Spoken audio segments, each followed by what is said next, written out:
Claro, Alejandro Magno es una leyenda, pero ¿te has preguntado alguna vez qué manos forjaron la grandeza del imperio más grande de la historia? Mientras el mundo admiraba el genio de un hombre durante siglos, miles de personas que derramaron sudor y sangre por él permanecieron en la sombra. No eran solo soldados, sino una máquina viviente que cambió para siempre la faz del planeta. 18.000 kilómetros a pie. Basta con pensar en esa cifra. Tras el gran conquistador, marchaba una auténtica ciudad. En este flujo incesante de gente había espacio para todos, desde veteranos aguerridos que recordaban a Filipo, el padre de Alejandro, hasta jóvenes comandantes sedientos de gloria. Pero el ejército era solo la punta del iceberg. El convoy incluía científicos, cartógrafos, ingenieros, comerciantes, esposas de guerreros e incluso mujeres para el placer. Era una civilización entera, devorando el espacio lenta pero inexorablemente. Muchos están acostumbrados a pensar que la ilustrada Grecia luchó contra la oscura y bárbara Persia, pero esta es una idea errónea y peligrosa. En realidad, dos poderosos sistemas se enfrentaron. Persia era el supergigante financiero de la época y sus ciudades eran centros de ciencia y artesanía. No se trató de un simple choque de espadas. Fue una gran y a veces dolorosa fusión de Oriente y Occidente. Los griegos, que antes temían aventurarse a más de un día de viaje del mar, se encontraron repentinamente en el corazón de desiertos infinitos. ¿Qué los impulsó realmente allí? ¿Fue simplemente la sed de ganancias y nuevos mercados? ¿O fue un deseo espiritual de expandir las fronteras del mundo humano? Se debe prestar especial atención a la tecnología. Antes de Alejandro, los griegos eran prácticamente incapaces de tomar ciudades. Los asedios podían durar décadas y las murallas permanecían inexpugnables. Pero el ejército macedonio transformó la guerra en el arte de la ingeniería, enormes torres de asedio, máquinas de misiles y una armada increíble. ¿Has oído hablar alguna vez de barcos que pudieran tripular a 5 hombres a la vez? Eran auténticas fortalezas flotantes. Imagina la fuerza del ataque de un navío así. ¿Por qué esta gente no regresó cuando los horrores de las campañas pasadas aún perduraban en la memoria de sus antepasados? ¿Por qué siguieron a un hombre que se autoproclamó Dios, mientras sus propios generales conspiraban y lo odiaban por su afición al lujo y el vino orientales? La respuesta reside en los detalles de la vida cotidiana de un simple soldado de infantería, ese mismo guerrero discreto cuyo paso se oye a través de los siglos. Las fronteras de este imperio coincidían curiosamente con los límites futuros de las grandes ideas mundiales. Era como si la historia misma estuviera preparando el terreno para algo fundamental. Pero antes del amanecer de la nueva era, el mundo tuvo que temblar ante el estruendo de la caballería macedonia. Así que, volvamos al comienzo de este viaje épico. El año 334 a.C., primavera. El momento en que el mundo cambió para siempre. Imagínense, es la primavera del 334 a.C. El aire vibra con la anticipación de algo grandioso. La falange macedonia, un bosque viviente de picas de 7 metros de altura, inicia su avance desde Pella. Esto no es solo una campaña, es el comienzo del fin del viejo mundo. Alejandro, quien más tarde sería llamado el Grande, lidera a sus amigos, los compañeros, a un lugar del que muchos nunca regresarán. El primer enfrentamiento serio se produjo a orillas del río Gránico. Los sátrapas persas confiaban en la victoria, pero la cuña macedonia atravesó sus defensas como un cuchillo caliente en la mantequilla. Los acontecimientos se sucedieron como un reguero de pólvora. Sardis se rindió sin luchar. Mileto y Halicarnaso fueron tomadas tras feroces asaltos, pero el verdadero desafío estaba por venir. El nudo gordiano, cortado de un solo golpe, las gélidas aguas del río Sidno casi acabaron con la vida del rey, pero el destino lo preservó para la batalla de Isos. Allí, en el estrecho paso entre las montañas y el mar, el vasto ejército persa se desintegró en una turba indomable. Darío III huyó, abandonando a su familia y su honor, y Alejandro abrió el camino hacia los tesoros de Damasco. ¿Crees que se detuvo? No, eso fue solo el preámbulo. 7 meses del sangriento asedio de Tiro, la caída de Gaza, y ahora Egipto lo recibe como un libertador y un Dios viviente. En el oasis de Sigua, los sacerdotes le susurran a Alejandro lo que ya sabía. Es el hijo de Amón. La primera Alejandría aparece en el mapa, pero la batalla decisiva se avecina. Gaugamela, noche, un eclipse lunar y el colapso total del poder persa. Babilonia, Susa, Persépolis. El oro fluye como el agua y los palacios arden en las llamas de la venganza por la Atenas arrasada. Pero tras el brillo del oro se escondía un infierno. El Hindu Kush, donde la nieve cegaba los ojos y el aire se volvía insoportablemente enrarecido, los desiertos de Gedrosia, donde la gente enloquecía de sed y el sol calentaba sus armaduras a 80 grados. ¿Por qué necesitaban todo esto? Para comprender esta loca carrera hacia la India, hay que fijarse en el padre de Alejandro, Filipo II. Fue él quien forjó, a partir de tribus dispares, la mejor maquinaria militar de la antigüedad. Filipo perdió ojos, se rompió hombros y brazos en batalla, pero no se detuvo hasta transformar Macedonia en un depredador dispuesto a devorar Oriente. Reunió a su alrededor a los Getairoi, una élite dispuesta a seguir al rey hasta las últimas consecuencias de la guerra por tierras y gloria. Alejandro Magno simplemente completó la obra de su padre. Creía que su destino era unir Occidente y Oriente en una gran unión de naciones. Pero el precio fue prohibitivo: conspiraciones, la ejecución de amigos leales y finalmente una misteriosa fiebre en Babilonia. A los 32 años, el mayor conquistador de la historia murió, dejando tras de sí un imperio que inmediatamente comenzó a desmoronarse. Pero el eco de los pasos de sus humildes guerreros resuena a través de los siglos hasta nuestros días. Esta fue la historia de cómo la voluntad de un hombre hizo temblar a todo el mundo habitado. Alejandro no solo gobernaba, sino que vivía para la guerra.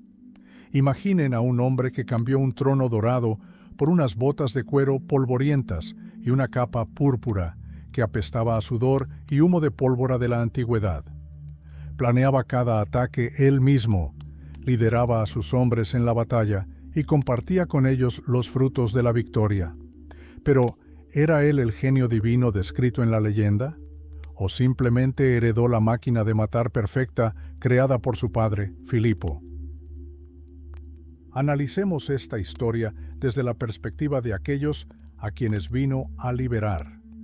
Para los persas, Alejandro no era en absoluto el Grande.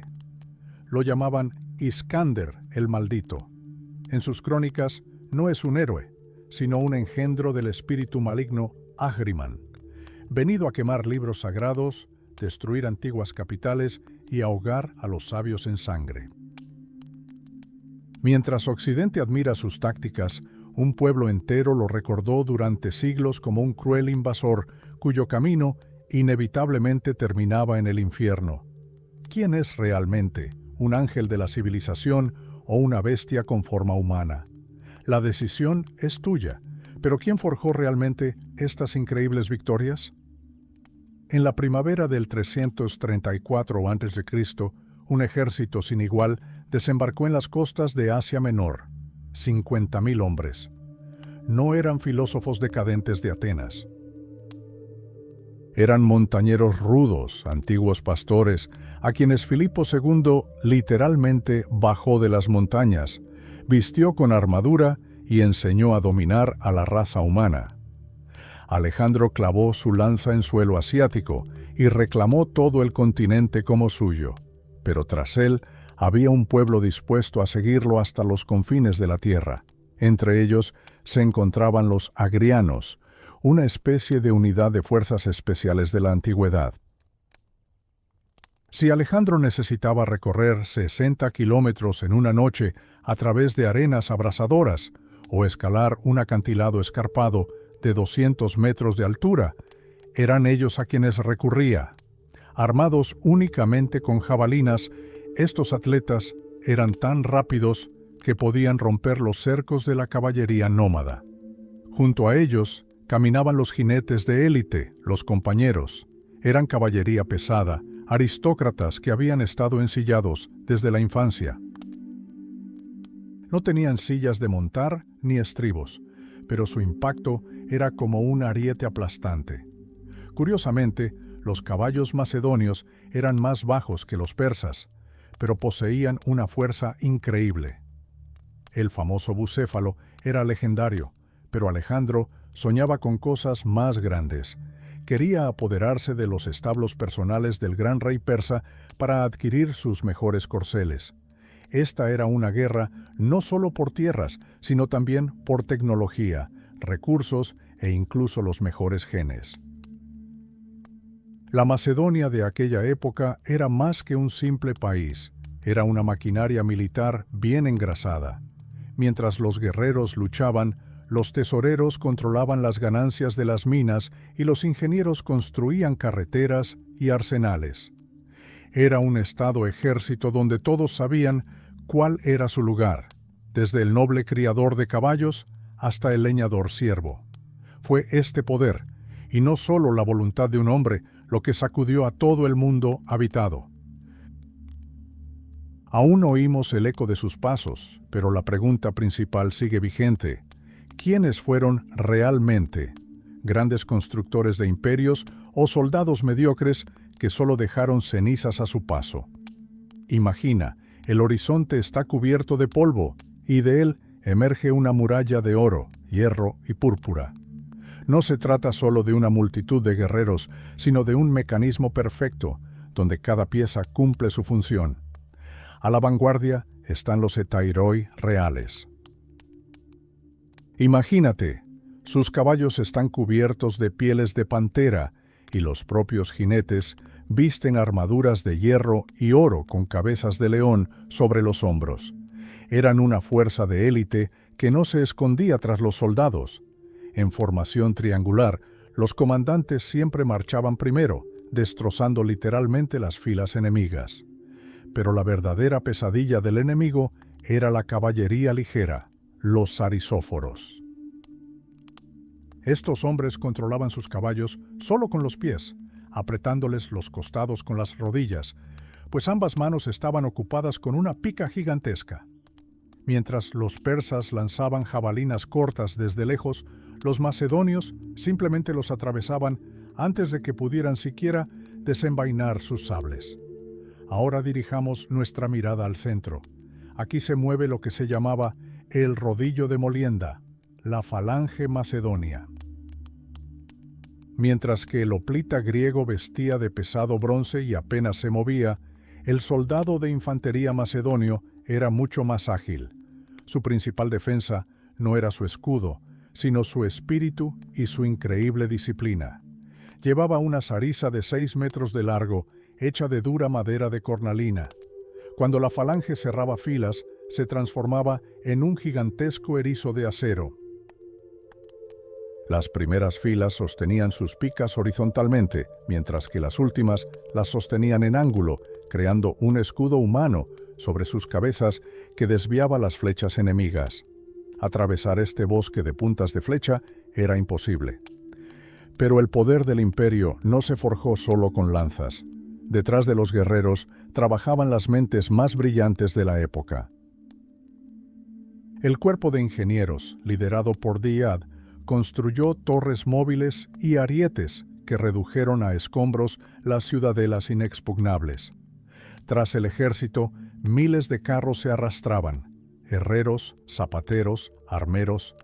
Era una auténtica ciudad sobre ruedas. La vida en campaña era una prueba al límite de la capacidad humana. Imaginen el calor de 10 grados en el desierto, cuando la armadura se calienta tanto que no se puede tocar. En momentos así, moverse es la única forma de sobrevivir. Cuando en el año 330 el ejército se vio tan sobrecargado de trofeos y lujos que empezó a hundirse en la arena, se tomó una decisión radical. Todos los carros fueron llevados a la llanura y el rey fue el primero en arrojar su equipaje personal al fuego, ordenando quemar todo lo innecesario para la batalla.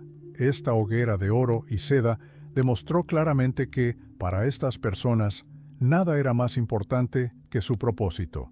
Entonces, ¿quiénes eran?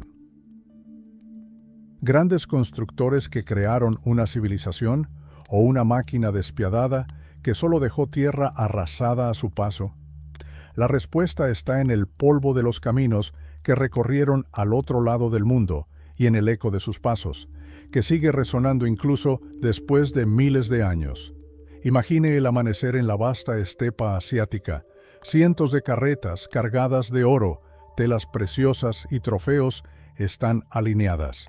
Y de repente, la impactante orden del rey.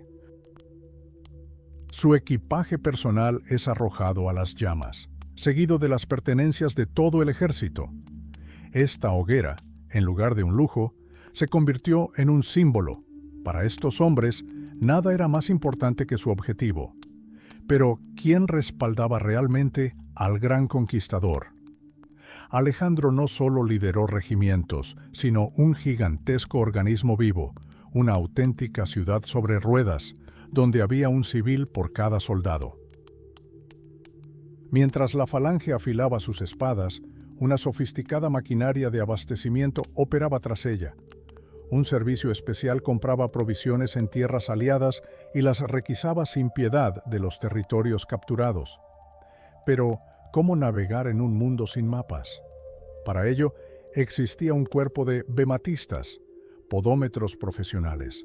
Estos hombres medían literalmente Asia con los pies, registrando cada distancia entre paradas de descanso. Sus datos formarían posteriormente la base de toda la geografía de Oriente. La comunicación era más rápida que el servicio postal moderno durante los días festivos. Los mensajeros en camellos volaban cientos de kilómetros, entregando cartas desde Irán a Macedonia en tan solo 6 semanas.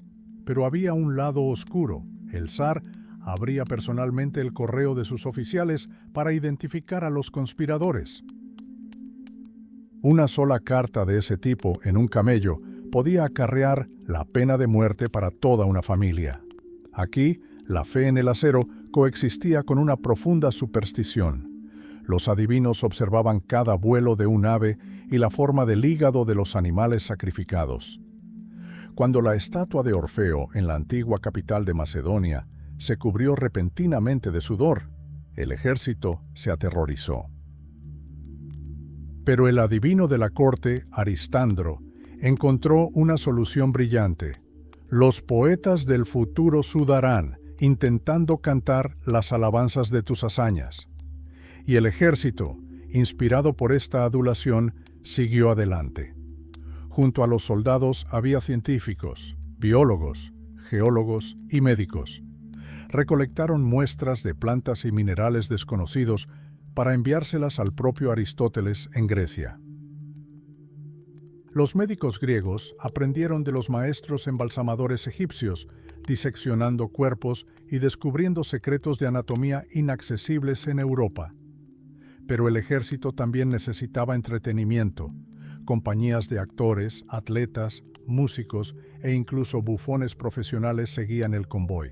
Y junto a ellos, miles de mujeres, esposas, concubinas y esclavas. Existía un floreciente mercado negro, con prestamistas y proxenetas deseosos de exprimir hasta el último centavo de un soldado. ¿Por qué la gente siguió a un rey loco hacia lo desconocido durante años? La respuesta es simple: dinero. Un soldado de infantería común ganaba 15 veces más que el trabajador más cualificado de Atenas. Uno podía hacerse fabulosamente rico en una sola campaña, suponiendo, claro está, que lograra sobrevivir, y pocos lo hicieron. Al final de la campaña, la composición del ejército había cambiado casi por completo. Los macedonios caídos fueron reemplazados por los enemigos de ayer, los persas y los bactrianos.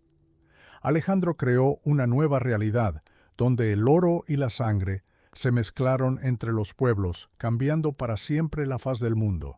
Esto no fue solo una guerra, fue la mayor migración de la historia, cuyos ecos persisten hasta nuestros días. Imaginen a un soldado de caballería del gran ejército de Alejandro. Recibe 3 veces el salario de un soldado regular, pero curiosamente apenas llega a fin de mes. ¿Por qué? Porque la guerra no se trata solo de trofeos, también implica enormes gastos. Cabalgueros, caballos de repuesto y equipo. Todo costaba una fortuna. Las crónicas antiguas describen a estos caballeros sumidos en deudas. La situación llegó a tal punto que el rey prohibió oficialmente los banquetes que costaran más de 10.000 dracmas. Para que se hagan una idea de la magnitud, el trabajador medio de Atenas en aquella época ganaba solo 1 dracma al día. Mientras algunos luchaban, otros se beneficiaban. Especuladores, traficantes y extraperlistas vieron esta carnicería como el mejor negocio de sus vidas. En tiempos de hambruna, los precios se disparaban. Un ánfora de miel podía costar 390 dracmas y el vino 300. Era una economía de sangre, donde el oro fluía como un río, pero se acumulaba en los bolsillos de los más inescrupulosos. Oficialmente, la misión sonaba noble. Liberemos a nuestros hermanos griegos del yugo persa. Pero había un detalle que preferían guardar silencio. En cuanto una ciudad era liberada del tributo al rey persa, inmediatamente comenzaba a pagar indemnización al ejército macedonio. La única diferencia residía en el nombre. Quienes rechazaban tal libertad se enfrentaban a un asedio brutal y una ley severa. ¡Ay de los vencidos! Alejandro comenzó su campaña prácticamente en la ruina, con enormes deudas y solo provisiones para un mes. Pero su ejército no se dispersó. 100.000 hombres, desde la guardia de élite hasta las últimas prostitutas de la caravana, avanzaron no por nobles ideales ni por odio al enemigo. Los impulsaba la sed de lucro. Eran una nación de depredadores, convencidos de que la guerra debía alimentar la guerra. Pero ¿cómo contener a semejante horda de aventureros? La respuesta es sencilla, una disciplina que roza el fanatismo religioso. Cuando sus enemigos en Sogdiana preguntaron burlonamente a Alejandro si tenía soldados voladores para tomar su inexpugnable fortaleza en lo alto del acantilado, el rey simplemente convocó a 300 voluntarios. Prometió al primero que alcanzara la cima 12 talentos de oro, una suma fantástica, y así los hombres escalaron. De noche, subieron por escarpados acantilados, clavando cuñas en el hielo y las rocas. 32 hombres cayeron al abismo, sin que sus cuerpos se recuperaran de la nieve, pero al amanecer, la bandera macedonia ya ondeaba sobre las nubes. Los enemigos, al ver a los guerreros voladores, se rindieron sin luchar. Y quienes se atrevieron a desafiar al rey se enfrentaron a una dolorosa ejecución al pie de ese mismo acantilado. Este ejército se forjó en interminables marchas forzadas. A los reclutas se les enseñaba no solo a blandir una lanza, sino a correr kilómetros con armadura completa, sin abandonar jamás sus escudos.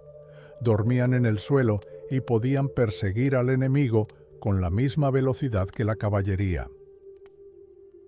La disciplina se basaba en la mística del líder. Para ellos, Alejandro no era solo un general, sino un descendiente de los dioses. Su ira era despiadada y su generosidad ilimitada. Los soldados estaban listos para llevar al rey herido en brazos a través de los desiertos, compitiendo por este derecho como el mayor honor. Marcharon hacia lo desconocido, recorriendo miles de kilómetros, impulsados únicamente por la fe en la buena fortuna de su líder. Y aunque pocos sabían que casi ninguno regresaría, en ese momento el mundo era suyo. Buena suerte, guerreros de fortuna, porque por delante solo les aguardaba la gloria o el olvido en las arenas de Asia. Por delante solo se extendía la gloria o el olvido en las arenas de Asia. Pero ¿cómo transformó Alejandro a montañeros comunes en la fuerza más formidable del mundo antiguo? El secreto residía en una disciplina monstruosa, casi mecánica. Imagínense, miles de horas de movimientos monótonos. Primero, blancos y maniquíes, hasta que el golpe se vuelve automático. Luego, trabajo en formación. La falange no era solo una multitud con escudos, era una máquina viviente y geométrica. Un toque de trompeta y un bosque de lanzas se transformaba en una muralla impenetrable o en una cuña veloz. La sincronicidad era cuestión de vida o muerte y se pagaba con años de entrenamiento agotador. Pero esta perfección tenía un lado oscuro. Cada unidad se consideraba excepcional, la élite de la élite. Esto daba lugar a una crueldad fanática, a veces extrema. Al observar a los macedonios exterminar ciudades enemigas enteras, uno no puede evitar pensar en las unidades punitivas del futuro. La misma ideología de superioridad, la misma disposición a cumplir las órdenes más sangrientas. El mando cultivaba deliberadamente esta rabia. Para estos guerreros, la palabra misericordia no existía, solo el triunfo o la aniquilación total. Para endurecer el corazón, era necesario endurecer el cuerpo. El macedonio común se acostumbró a comer lo que fuera, cuando fuera. Los pastores de antaño olvidaron el sabor de la leche y el queso, pasando a raciones secas de judías y aceitunas. El hambre se convirtió en su mejor condimento y la privación en el telón de fondo habitual de sus vidas. Ni siquiera durante los breves momentos de calma en Babilonia o Susa se les permitía relajarse. En lugar de descanso, había interminables revisiones y expediciones punitivas contra los nómadas esteparios. Pero, ¿por qué no se rebelaron? ¿Por qué siguieron a su rey hasta el meollo del asunto? Porque Alejandro era increíblemente generoso. Antes del inicio de la gran campaña, distribuyó casi todas sus propiedades entre sus amigos y camaradas, fincas, aldeas y rentas portuarias. Cuando le preguntaron, ¿qué has reservado para ti?, respondió, la esperanza. Y esta esperanza los unía más fuertemente que cualquier cadena. Un comandante en este ejército era más que un simple rango, era un compañero, un verdadero camarada, dispuesto a compartir con el rey tanto su pan como su muerte. Los futuros generales se formaban desde los 13 años en una incubadora especial para la élite. Los pajes reales eran a la vez sirvientes, guardaespaldas y discípulos del gran Aristóteles. Pero incluso este sistema tenía sus pilares, como el viejo Parmenión. Era una leyenda viviente, un hombre que, incluso bajo Filipo II, había forjado el poder de la infantería macedonia. El veterano de 60 años se convirtió en la base sobre la que el joven Alejandro construyó su imperio. Parmenión sabía que los sátrapas eran débiles y sus mercenarios meras sombras.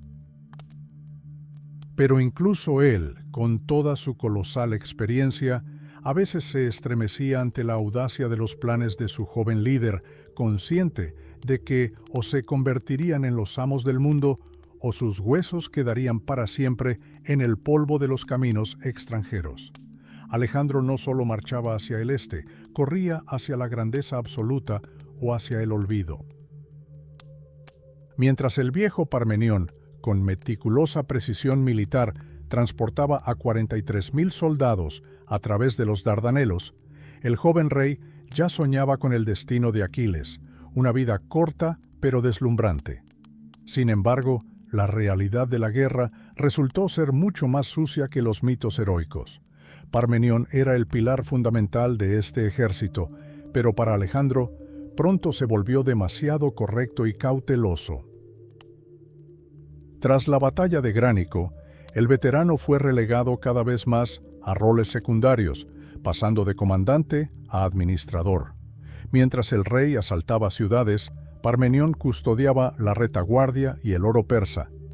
En Gaugamela volvió a salvar el flanco izquierdo, royendo la victoria, pero Alejandro no le perdonó lo más importante. Debido a la lentitud del anciano, el gran rey Darío volvió a escapar con vida. Esto marcó el principio del fin para la vieja guardia. Hombres nuevos reemplazan a los veteranos. Crátero es un ejecutor cruel y metódico, dispuesto a presidir la tortura de sus propios camaradas en batalla para ganarse el favor del rey. Y por supuesto, Hefestión, un segundo Alejandro. Su vínculo era tan estrecho que la madre de Darío los confundió una vez, a lo que el rey simplemente replicó: «Y él también es un Alejandro». Hefestión se convirtió en la sombra del monarca, su mano castigadora y su principal compañero de copas. Pero tras el brillo de su armadura dorada acechaba una podredumbre. Los severos montañeros macedonios de ayer se habían convertido en nuevos ricos desquiciados. El general Gañón clavó clavos de plata en las suelas de sus botas, y Leonato acarreó caravanas de arena egipcia solo para esparcirla en el suelo de su gimnasio.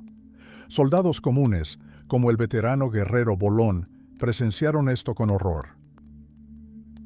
Los veteranos, acostumbrados a ver al rey como a un igual, no entendían por qué ahora se veían obligados a postrarse ante él como esclavos. El desenlace se produjo en el polvo de Afganistán. Alejandro ya no quería oír la verdad, quería ser adorado. Filotas, hijo de Parmenión, fue acusado de conspiración y torturado hasta la muerte. Y el propio Parmenión, el hombre que había forjado el poder macedonio incluso antes del nacimiento de Alejandro, fue apuñalado a traición en su propio jardín. Sin juicio, simplemente por orden superior. La libertad de expresión de la que se enorgullecían los macedonios se ahogó en vino y sangre persa. Hefestión murió quemado por la embriaguez a los 32 años. Crátero cayó en una masacre interna y el propio Alejandro le siguió, dejando tras de sí no solo un imperio gigantesco, sino también montañas de cadáveres de quienes una vez lo consideraron amigo. Muchos sobrevivieron a esta campaña, pero ninguno regresó a casa intacto. Entonces, ¿cuál fue el verdadero precio de este sueño? ¿Y valió la pena la traición de quienes confiaron en ti más que en los dioses? Imaginemos un ejército que hubiera marchado 6.000 kilómetros solo para descubrir que su rey ya no era uno de ellos. Mientras la élite cazaba y se daba un festín, el soldado raso se volvía vegetariano a regañadientes. Su dieta consistía en harina, lentejas y el polvo agrio de los caminos. La sociedad macedonia se regía por una ley estricta. Si aún no habías matado un jabalí, no tenías derecho a sentarte a la mesa como un noble. Eras una mera sombra, obligado a portar tu arma y guardar silencio. La desigualdad era asombrosa. Mientras las flechas asiáticas, a veces envenenadas, atravesaban la línea, los nobles jinetes eran atendidos por médicos y sirvientes personales. Un simple mercenario curaba sus heridas solo en una tienda destartalada, o simplemente era abandonado a su suerte en las inmediaciones de este interminable camino de la muerte. 3 veces durante toda la campaña, el ejército estuvo al borde del colapso. La fatiga se transformó lentamente en una rabia sorda y las legítimas demandas en una rebelión abierta. El punto de inflexión llegó en julio del 330. Tras una frenética persecución de Darío, los soldados solo encontraron su cadáver empalado. Y entonces Alejandro asestó un golpe sorpresa a sus propios veteranos. Se declaró legítimo heredero del trono persa. El rey vistió ropas extranjeras, adoptó costumbres orientales y pareció olvidar por completo su Macedonia natal. Para él, esto era grandeza. Para su pueblo, una amarga traición a sus ideales. Ante ellos no se extendían los jardines prometidos, sino desiertos abrasadores, repletos de serpientes y escorpiones. El pánico se apoderó del ejército. Los soldados exigieron su paga, anhelando ver a sus familias, pero les inculcaron cuentos de hadas. Solo un poco más, un río más, y serán iguales a los dioses. El general Crátero juró que Alejandro no iría más allá de los confines de la tierra. Pero esto era solo una mentira, diseñada para mantener a raya a los hombres exhaustos. India fue el último acorde de esta locura, 70 días bajo la incesante lluvia monzónica. Las armas se oxidaron, la ropa se convirtió en harapos podridos y los cascos de los caballos se desgastaron hasta la carne. Cuando los fantasmas de los elefantes de guerra y las interminables selvas del Ganges aparecieron ante ellos, los veteranos simplemente se pusieron de pie. No gritaron, lloraron en silencio, mostrando sus cicatrices. Fue el primer ataque del ejército más poderoso del mundo. Alejandro montó en cólera. Se encerró en su tienda como un niño herido y luego recurrió a una vil artimaña. Ordenó la fabricación de armaduras y armas gigantescas con la intención de arrojarlas por el camino y engañar a las generaciones futuras. Pero la confianza quedó destrozada para siempre. El acto final del drama se desarrolló en Opis. El rey decidió reemplazar a sus leales macedonios con jóvenes persas. Esta fue la gota que colmó el vaso. Veteranos que habían pasado por el infierno le gritaron en la cara: «Despídenos a todos, ve y lucha tú mismo contra tu padre Amón». En ese momento, la libertad de expresión macedonia se ahogó finalmente en vino y sangre persa. El imperio seguía en pie, pero su corazón ya estaba muerto. Entonces, ¿valía la pena este sueño traicionar a quienes confiaban más en ti que en los dioses? 13 personas fueron ejecutadas en el acto. Alejandro personalmente acusó a quienes se atrevieron a gritarle la verdad en la cara. Ese día, en Opis, la libertad de expresión macedonia se ahogó en sangre. Pero ¿cómo sucedió esto? ¿Por qué un ejército que confiaba más en su rey que en los dioses se convirtió de repente en una turba de rebeldes? Para comprender este colapso, debemos retroceder en el tiempo. Antes del año 330, todo era sencillo. La guerra era un trato justo. Los macedonios siguieron a Alejandro no por grandes ideas, sino por la libertad y grandes sumas de dinero. El oro de Sardes, la plata de Frigia, los lujosos jardines y las concubinas de los sátrapas persas. Todo esto era una recompensa tangible por cada cicatriz. Alejandro era uno de ellos. Hablaba su dialecto, hacía chistes groseros y era accesible a todos los soldados. Imagínense, durante una agotadora marcha por el desierto, los soldados encuentran un poco de agua y se la llevan al rey con casco. Alejandro, muerto de sed, mira a sus jinetes exhaustos y vierte el agua en la arena. «Si bebo solo, se desanimarán», dice. O bien, otro incidente, en los gélidos montes Zagros, cuando los soldados se quedan paralizados de terror ante la nieve impenetrable, el rey es el primero en desmontar, toma un hacha y comienza a abrirse camino él mismo. No era un dios, era un atleta perfecto, un líder que caminaba delante de todos. Pero tras la muerte del rey persa Darío, todo cambió. Alejandro decidió convertirse no solo en general, sino en rey de Asia. Y entonces comenzó una auténtica mascarada que enfureció a sus veteranos. El compañero de armas de ayer se puso de repente una diadema persa, se ciñó una faja dorada como una mujer y se rodeó de un harén de 300 concubinas. Ahora, para verlo, había que atravesar una multitud de guardaespaldas con coloridos vestidos asiáticos. Los griegos estaban acostumbrados al teatro, pero esto era demasiado. Los macedonios vieron a su rey hundirse cada vez más en el lujo oriental. Mientras los soldados comían raciones secas, Alejandro ofrecía banquetes bajo tiendas doradas. donde cientos de invitados se reclinaban en divanes de ébano.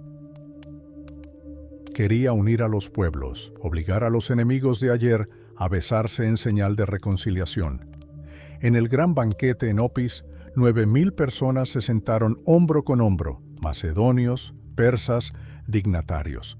El rey rezó a los dioses por la armonía, pero para sus veteranos guerreros, esta armonía olía a traición. Alejandro creía comprar lealtad con su generosidad, pagó las deudas de sus soldados, los colmó de oro y erigió estatuas en honor a los caídos. Pero olvidó una cosa: los veteranos querían verlo como su rey, no como un déspota oriental. El imperio seguía en pie, sus fronteras se expandían hasta los confines de la tierra, pero su corazón ya estaba muerto. La fe en su líder había dado paso a la fría sumisión. Entonces, ¿valía la pena este sueño de dominación mundial por la pérdida de quienes habían pasado por el infierno con él? Alejandro se llevó la respuesta a esta pregunta a la tumba tan solo un año después de aquellos sucesos. Imagina, has marchado miles de kilómetros a través de desiertos y montañas, derramando sangre por tu líder, y ahora te exige que te postres ante él. Alejandro, a quien conocías como un hermano de armas, ha desaparecido repentinamente. En su lugar se sienta un hombre en un trono dorado bajo un lujoso dosel, rodeado de una multitud de guardaespaldas. Un muro invisible pero gélido se ha alzado entre el rey y sus leales macedonios. Para los aguerridos guerreros que forjaron sus victorias, esto no solo era extraño, sino vergonzoso. A sus ojos, el gran comandante había cambiado el auténtico valor militar por el glamour barato de un déspota oriental. El golpe más doloroso fue la cuestión de la prosquinesis, la costumbre de postrarse ante el monarca. Si bien era la norma para los persas, para los griegos, tal gesto estaba reservado para los dioses. Alejandro, sin embargo, decidió seriamente que había superado la naturaleza humana. Sus amigos intentaron restarle importancia, viendo a los nobles persas hundir la barbilla en el suelo y alzar el trasero hacia el cielo. Pero el rey no estaba de humor para risas. La disputa sobre si era un hombre o un dios se prolongó durante 2 años y terminó en un gran derramamiento de sangre. El filósofo Calístenes, sobrino del propio Aristóteles, se convirtió en la voz de la razón que Alejandro ya no quería escuchar. Afirmó, sin rodeos: nadie puede otorgar a un mortal honores dignos de los dioses. Calístenes le recordó que gobernar a los hombres libres no es tiranía sobre los esclavos. Incluso su antiguo maestro, Aristóteles, le envió una carta de advertencia. Sus palabras sonaron como una profecía. Recuerda, Alejandro, un gobernante debe ser amado por su pueblo, no aterrorizado por él. El tiempo borra el recuerdo de las grandes hazañas a menos que se graben con amor en los corazones de los hombres. Pero Alejandro ya no era el niño que había asistido a clases en Miesa. Creía haber superado a todos sus maestros. La ira del rey se volvió cada vez más impredecible. Recordemos aquella terrible noche en Samarcanda. Clito el Negro, el hombre que salvó la vida de Alejandro en la batalla de Gránico, lo confrontó con la amarga verdad. Gritó que Alejandro había traicionado la memoria de su padre, Filipo, y cambiado las tradiciones macedonias por seda persa. La respuesta fue inmediata y aterradora: una lanza en el pecho de su viejo amigo. En ese instante, la divinidad de Alejandro finalmente se transformó en una locura aterradora. Los soldados vieron cómo su Dios viviente se desangraba bajo las flechas enemigas. Podría haber fundado docenas de ciudades y conquistado montañas de oro, pero estaba perdiendo rápidamente la fe de su pueblo. Mientras las caravanas de mulas transportaban los tesoros de los imperios caídos, los veteranos comprendían la amarga realidad. Solo traerían a casa cicatrices y recuerdos de amigos ejecutados por su propio rey. Alejandro quería gobernar el mundo entero, pero en su búsqueda de la divinidad perdió lo único que lo hacía verdaderamente invencible: la devoción de quienes habían vivido el infierno con él. La ironía es que, mientras intentaba convertirse en ángel, se parecía cada vez más a una bestia. La fe en su líder dio paso a la fría sumisión, y ninguna cantidad de oro pudo reparar esta fractura. Imagina que estás en los confines del mundo, atrapado en una guerra interminable. Alejandro Magno te invita a escribir cartas a tus seres queridos, una oportunidad única para enviar un mensaje a tu lejana patria. Te abres a la fuerza, escribiendo con sinceridad sobre tu cansancio, miedo y decepción. Pero no sabes que es una trampa. El rey intercepta tu correo en secreto y lee cada palabra. Así, descubre quién le es verdaderamente leal y quién le guarda rencor. Reúne a todos los insatisfechos en un destacamento penal especial para ser gradualmente eliminados o abandonados en colonias en los confines del mundo habitado. Pero ni siquiera semejante tiranía pudo salvarlo de la ruina. En el corazón de la India, a orillas del río Beas, ocurrió lo que Alejandro más temía: un ataque. Veteranos curtidos en la batalla simplemente se sentaron en la orilla. En harapos sucios, bajo la lluvia tropical torrencial, lloraron y gemían, dejando al descubierto sus cuerpos cubiertos de llagas inflamadas y cicatrices. Uno de los generales, Coeno, se armó de valor y gritó en la cara del rey: «No eres un dios ni un nuevo Heracles. Sé un hombre y quédate donde estás». Enfurecido, Alejandro, imitando a Aquiles, se encerró en su tienda durante 3 días. Pero la razón prevaleció. Se dio cuenta de que sus guerreros ya no creían en su divinidad.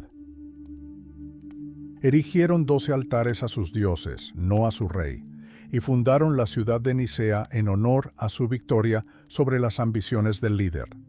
Entonces llegó el verdadero infierno. La retirada a través del desierto de Gedros fue para los macedonios lo mismo que las nieves de Rusia para Napoleón. Los soldados comieron raíces de palmera, sacrificaron burros de carga y los últimos caballos. A su alrededor vivían tribus salvajes, hombres de pelo hirsuto y largas garras, vestidos con pieles de animales y comiendo pescado seco. La sed los volvió locos. Quienes se tumbaron a descansar en la arena nunca volvieron a levantarse. Esa noche, un torrente repentino de agua se abalanzó sobre el campamento, situado junto a un arroyo de montaña. El aluvión de lodo arrastró a mujeres, niños y todo el equipo real. Alejandro perdió 3/4 partes de su ejército. Esto no fue solo una retirada, fue la ignominiosa extinción del mayor ejército de la historia.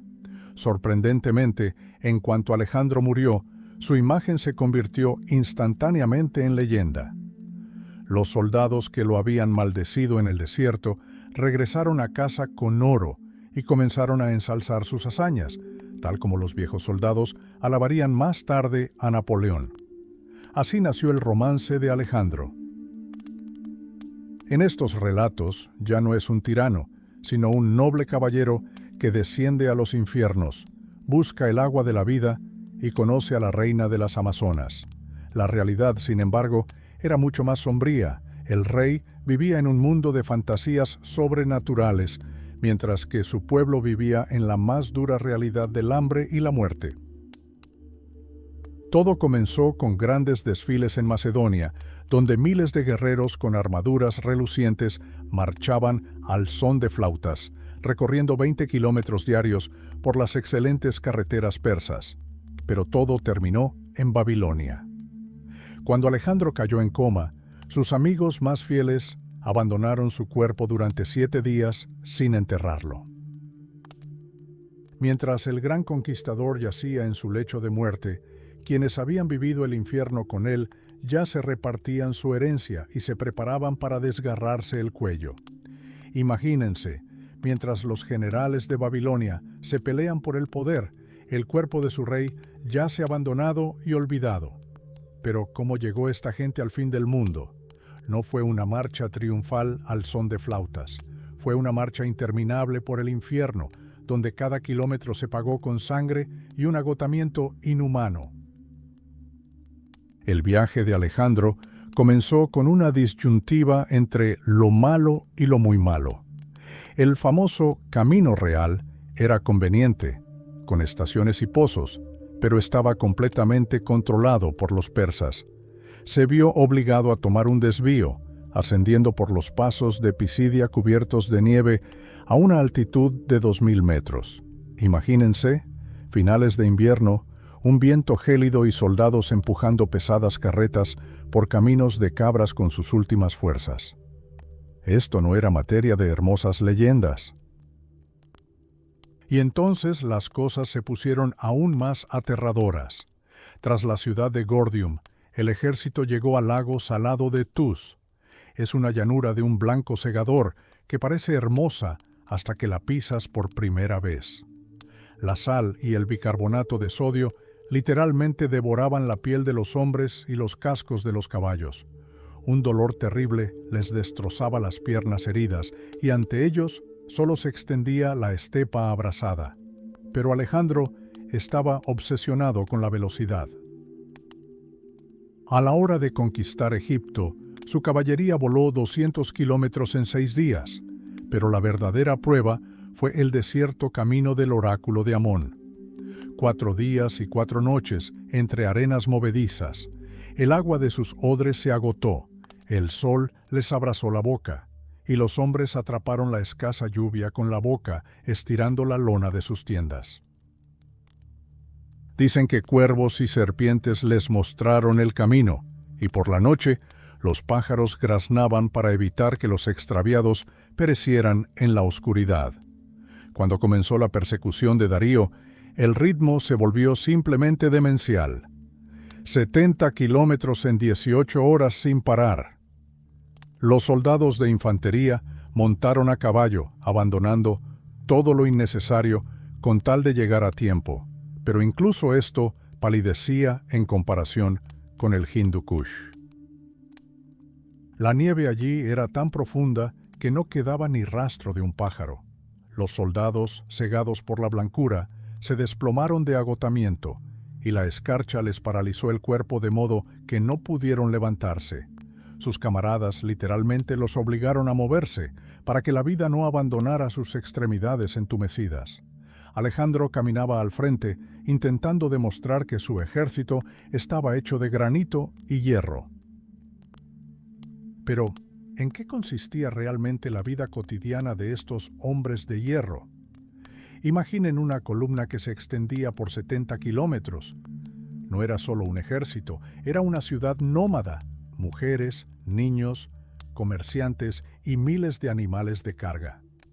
Dormían en estrechas tiendas de lino, 10 personas a la vez, sobre el suelo desnudo, arriesgándose a encontrar un escorpión o una tarántula en sus botas por la mañana.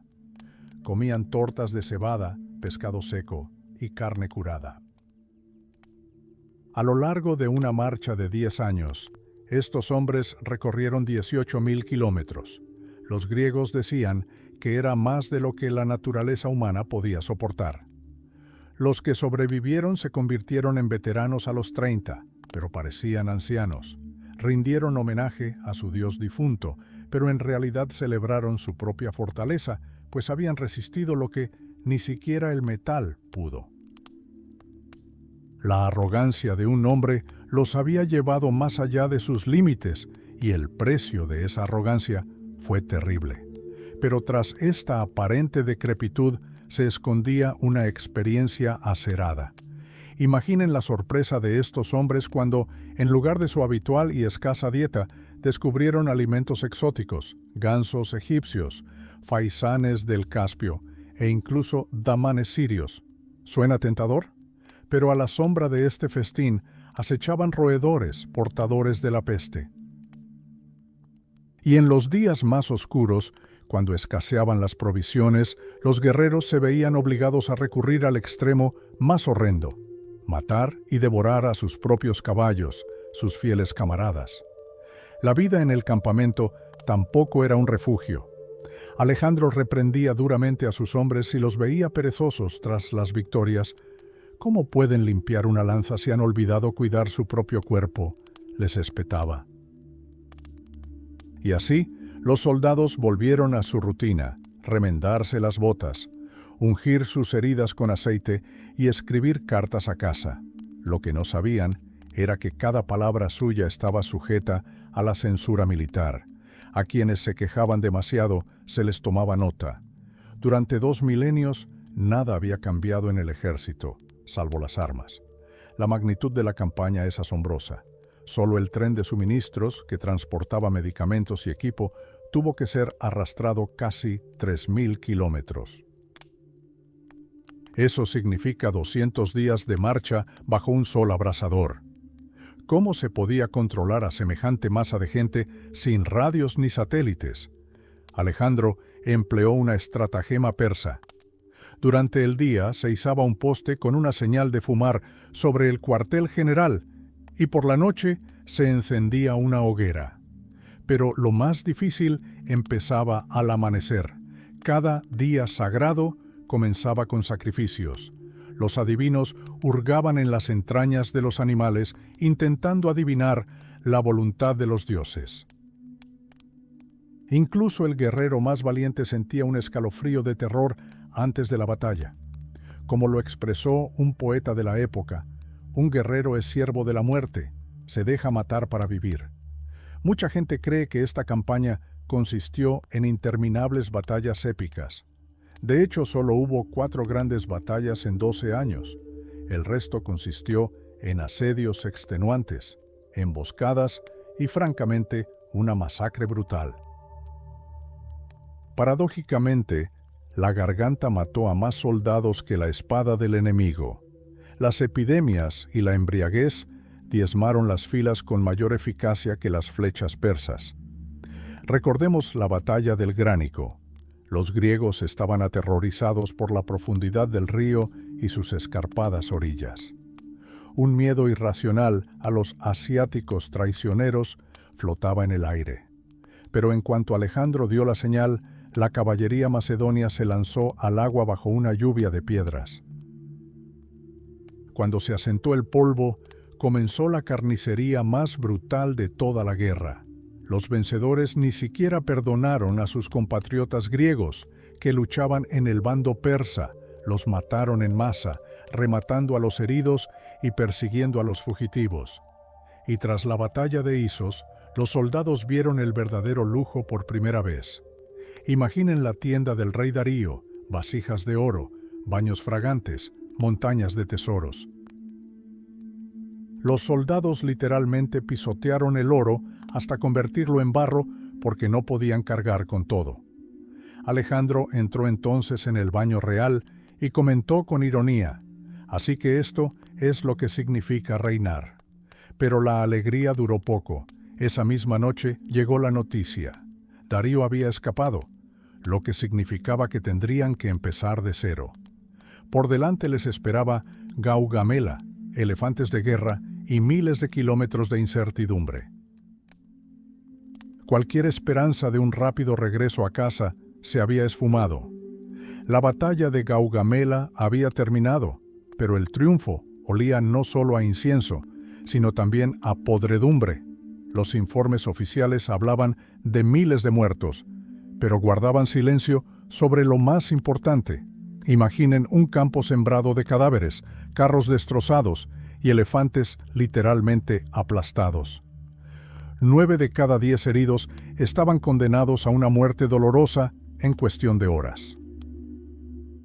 Y a los que sobrevivían les aguardaba un nuevo enemigo: despiadadas epidemias de cólera y tifus.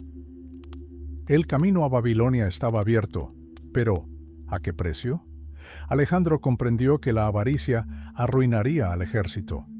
Para evitar que sus soldados se convirtieran en merodeadores perezosos, recurrió a medidas extremas, ordenando quemar convoyes enteros de bienes capturados. Imaginen la conmoción de los veteranos al ver sus prendas de oro y seda reducidas a cenizas para acelerar la marcha. Los beneficios de la guerra se posponían constantemente y el horizonte temporal se alejaba cada vez más. Al fin y al cabo, El viaje desde Mosul hasta las fronteras de Pakistán era el doble de largo que todo lo que ya habían recorrido. La verdadera pesadilla comenzó en la India, a orillas del río Jhelum. Fortalezas vivientes, elefantes de guerra, se alzaron contra los macedonios. Los griegos, que habían visto mucho, se quedaron paralizados de horror al ver a estos monstruos de 3 metros de altura. El rey Poro, un verdadero gigante, se alzaba sobre sus hombres a horcajadas sobre la bestia más grande. No fue una batalla, sino una masacre. Los elefantes agarraron a los hombres con sus trompas, los arrojaron al suelo y los empalaron con sus colmillos. La falange solo resistió cuando los soldados comenzaron a apuñalar frenéticamente a los animales en el estómago, convirtiéndolos en máquinas de muerte incontrolables que pisoteaban a los suyos. La historia presenta a Alejandro como un héroe, pero tras bambalinas acechaba una barbarie indescriptible. Sus campañas degeneraron en cacerías masivas. Los soldados masacraron regiones enteras, sin perdonar ni a mujeres ni a niños. En la India y Sogdiana, las espadas se desafilaron literalmente tras interminables ejecuciones, crucifixiones de líderes militares, masacres de mercenarios rendidos. Fue un verdadero genocidio, al que los autores antiguos llamaron tímidamente subyugación. Entre los miles de cautivos arrastrados por las columnas, algunos corrieron un destino singular. Un pastor licio logró ser capturado 2 veces, primero por los persas y luego por los macedonios. Conocía senderos secretos a través de las montañas y se convirtió en el guía predicho por la profecía para el rey. El esclavo guió al gran conquistador hacia su triunfo, mientras miles de otros cautivos perecían construyendo gigantescos altares y fortalezas en las estepas asiáticas. En los escasos momentos de calma, el ejército intentaba olvidar. Para la nobleza, esto significaba cacerías de leones en los parques persas, donde el rey arriesgaba su vida para mantener su liderazgo. Para los soldados rasos, significaba festines que terminaban en borracheras mortales. En Susa se celebró un concurso de bebida. ¿Quién bebía más? El ganador consumió 13 litros de vino puro y murió 3 días después, junto con otros 40 participantes. Incluso en los juegos, el orgullo nacional ardía. Un día, los sirvientes del ejército se dividieron en 2 equipos, eligiendo a su propio Alejandro y Darío. Lo que comenzó como una pelea simulada se convirtió en una sangrienta masacre a pedradas y garrotes. Todo el ejército observaba con la respiración contenida, intentando discernir el futuro de su imperio en la mascarada de esclavos. El camino a la gloria estaba pavimentado no solo con oro, sino también con montañas de cadáveres que la historia oficial preferiría olvidar. Mientras los soldados rasos discutían acaloradamente en el polvo del campamento sobre quién era Alejandro y quién Darío, sus líderes transformaron la muerte misma en una gran actuación. El camino del ejército macedonio estuvo marcado no solo por batallas, sino también por ciclópeos proyectos de construcción. Imaginen una pira funeraria de 58 metros de altura, el equivalente a un edificio moderno de 20 pisos, adornada con oro y estatuas. En el funeral de Hefestión, el amigo más cercano del rey, se sacrificaron 10.000 animales. Esto no era solo dolor, era una demostración de poder y recursos ilimitados capaces de desafiar la eternidad misma. Pero la guerra no son solo marchas fúnebres. Para los soldados rasos, Asia se convirtió en un mundo de descubrimientos impactantes y placeres prohibidos. Mientras los filósofos griegos debatían sobre la moral, 10.000 soldados simplemente se casaban con mujeres locales, reconociendo que la belleza de Oriente era mucho más atractiva que las duras costumbres balcánicas. Vieron cosas que parecían mágicas, lagos de líquido negro e inflamable que se encendían con una sola antorcha, y banianos gigantes cuyas copas podían albergar a todo un regimiento. Se encontraron con sabios desnudos que subían a la pira con una sonrisa, demostrando que el poder del espíritu puede ser más aterrador que cualquier espada. Sin embargo, tras todo este exotismo y festines, se escondía un frío cálculo matemático.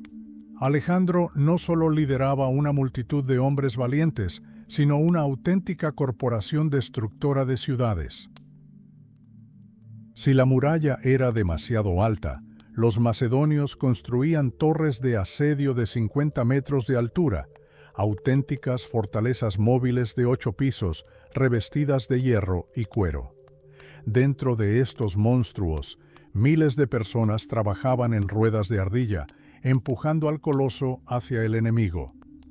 Los ingenieros de la época convirtieron el asesinato en una ciencia precisa. Crearon gastrafetes, ballestas accionadas por todo el peso corporal, y catapultas de torsión capaces de lanzar piedras de 80 kilogramos a cientos de metros. Estas máquinas perforaban muros de ladrillo con solo unos pocos golpes, reduciendo a escombros ciudadelas inexpugnables. Los secretos de su diseño se guardaron como secretos de estado de alto nivel. Al final de este largo viaje, los orgullosos macedonios se dieron cuenta de algo extraño. Aquellos a quienes llamaban bárbaros eran superiores a ellos en muchos aspectos, en tecnología, en gobierno e incluso en el arte de vivir. La afeminada Asia resultó ser una fuerza enorme e inagotable, imposible de conquistar sin más, solo para ser absorbida por ella. Y cuando el enorme cortejo fúnebre que portaba el sarcófago dorado de Alejandro partió de Babilonia, quedó claro: la era había cambiado para siempre. El mundo nunca volvería a ser el mismo, pues ahora conocía el verdadero poder, nacido de la unión de la razón antigua y la grandeza oriental. El mundo nunca volverá a ser el mismo, pero tras esta grandeza, tras esta unión de la razón antigua y el lujo oriental, se alzaba la férrea pisada de los ingenieros macedonios. Fueron ellos quienes transformaron la guerra en una ciencia precisa, contra la cual ninguna fortaleza antigua podría resistir. Para entender cómo Alejandro redibujó el mapa del planeta, no hay que fijarse en su espada, sino en sus máquinas. Imagínense, no eran solo hombres trepando por las murallas de la ciudad, sino verdaderos monstruos de madera y acero. Estos arietes con ruedas poseían una fuerza aplastante que incluso fortificaciones centenarias cedían. Las paredes de estas máquinas estaban revestidas de pieles de buey rellenas de algas y lana para amortiguar el impacto de las piedras que caían desde arriba. ¿Y el taladro de pared? Era un tronco con punta de acero que roía la mampostería como un insecto gigante. Creaba brechas que los zapadores llenaban de paja, alquitrán y aceite, convirtiendo los cimientos de la torre en trampas de fuego. Una mina terrestre en aquellos tiempos era un sustituto de un terremoto. ¿Quiénes estaban detrás de estas maravillas tecnológicas? Las mentes más brillantes de la época. Los especialistas en minería Gorg y el ingeniero hidráulico Crates. Pero la verdadera leyenda fue el ingeniero Diades. Su invento, el cuervo, aterrorizó a los defensores. Era un enorme gancho con bisagras que podía arrebatar guerreros directamente de las torres o servir como puente levadizo para los equipos de asalto. La prueba más audaz de este poderío fue Tiro. Imagínense, una isla inexpugnable en el mar que Alejandro decidió transformar en una península. Decenas de miles de hombres construyeron una gigantesca presa de 700 metros de largo directamente bajo el fuego enemigo. En respuesta, los defensores de Tiro emplearon toda su astucia. Vertieron arena fundida sobre las cabezas de los macedonios. El cristal líquido penetró sus armaduras, quemándoles la piel hasta los huesos. La gente quedó atrapada en enormes redes, como atunes, y arrojada a las profundidades. Pero cuando el propio Alejandro, con sultanes en su yelmo, saltó del puente a una muralla de la altura de un edificio de 5 pisos, quedó claro que la era de la dominación fenicia había terminado. Incluso en las montañas de Afganistán y Tayikistán, donde las fortalezas parecían nidos de águila, los macedonios lograron lo imposible. Rellenaron abismos de 200 metros de profundidad y construyeron puentes sobre ellos. Los líderes locales se rindieron no tanto por miedo a la muerte como por asombro. Vieron ante ellos a personas cuyo intelecto parecía demoníaco. Desde Gaza hasta la selva india, Alejandro no se limitó a asaltar murallas, sino que quebró la realidad misma. Cada asedio fue una lección sangrienta. El viejo mundo se derrumbó bajo los golpes de arietes, y sobre sus ruinas nació una nueva civilización sin precedentes. Era un poder que no podía simplemente ser sometido, solo podía ser sumergido en él. Y cuando el sarcófago dorado del rey abandonó Babilonia, el mundo ya lo sabía. La verdadera fuerza nace donde el frío cálculo de un ingeniero se encuentra con el temerario coraje de un héroe. Imagínense, la selva india, el calor sofocante y una ciudad sin nombre que ha decidido desafiar al mismísimo Alejandro. Las máquinas de asedio se retrasan, pero el rey no tiene intención de esperar. En un ataque de furia, es el primero en tomar una escalera y escalar la muralla, solo, contra una ciudad entera. Los macedonios corren tras él aterrorizados, pero bajo el peso de cientos de cuerpos, las escaleras se rompen con estrépito. Alejandro se encuentra atrapado en lo alto de la muralla bajo una lluvia de flechas. Salta dentro de la fortaleza, directo a una multitud de enemigos. Solo se salva por un milagro y el salto desesperado de su guardaespaldas, Peusestes, quien cubre al rey ensangrentado con su escudo. Cuando el ejército finalmente irrumpe en la ciudad, comienza no solo una batalla, sino una masacre total. Este fue el momento en que los macedonios finalmente creyeron: no son solo hombres, son instrumentos del destino. Pero entonces la guerra se vuelve aún más aterradora. En las murallas de Harmatelia, los macedonios se enfrentan a un horror silencioso: flechas envenenadas. Cada arañazo se convierte en una muerte agonizante y convulsiva. El ejército, tras haber marchado miles de kilómetros, se paraliza de miedo ante un enemigo invisible. Y aquí entra en escena el misticismo. Cuenta la leyenda que una deidad se apareció al futuro rey Ptolomeo en un sueño y le mostró una hierba milagrosa. Ya fuera providencia o un cálculo sutil, cuando los indios vieron que su veneno ya no tenía poder sobre los invasores, se rindieron, creyendo que los dioses estaban en guerra con ellos. A partir de ese momento, la estrategia dio paso a los milagros, que llevó a esta gente al mismísimo infierno. La respuesta es simple y aterradora: el oro. En aquellos tiempos, la ley era agarrar y llevar. Una ciudad capturada se convertía en botín que el rey repartía entre sus perros de guerra. Recordemos la caída de Persépolis. No fue solo un saqueo, sino un caos organizado. Los soldados destrozaron jarrones invaluables con sus espadas y rasgaron vestimentas bordadas en oro, todo para robar la pieza más valiosa. Los habitantes se suicidaban arrojándose desde las murallas para evitar caer en manos de sus vencedores, enloquecidos por la avaricia. Las cifras de aquellos años son simplemente asombrosas. Se necesitaron 10.000 mulas y 5.000 camellos solo para transportar los tesoros desde Persépolis. El oro y la plata pesaban cientos de toneladas. Esta riqueza literalmente revolucionó la economía del mundo antiguo, provocando aumentos de precios y especulación sin precedentes. Pero para los macedonios, el oro era más que solo dinero. Creían que era la luz congelada del sol, carne divina. Al poseerlo, el soldado sin dinero de ayer se sentía como si él mismo se hubiera convertido en un dios. Cada asedio, cada asalto, no era una cuestión de táctica para ellos, sino un viaje épico hacia la inmortalidad. Ya no eran don nadie. Bajo el brillo del oro persa, adquirieron nombres que la historia recordaría para siempre. La línea entre la realidad y el mito finalmente se borró en el polvo de los caminos indios.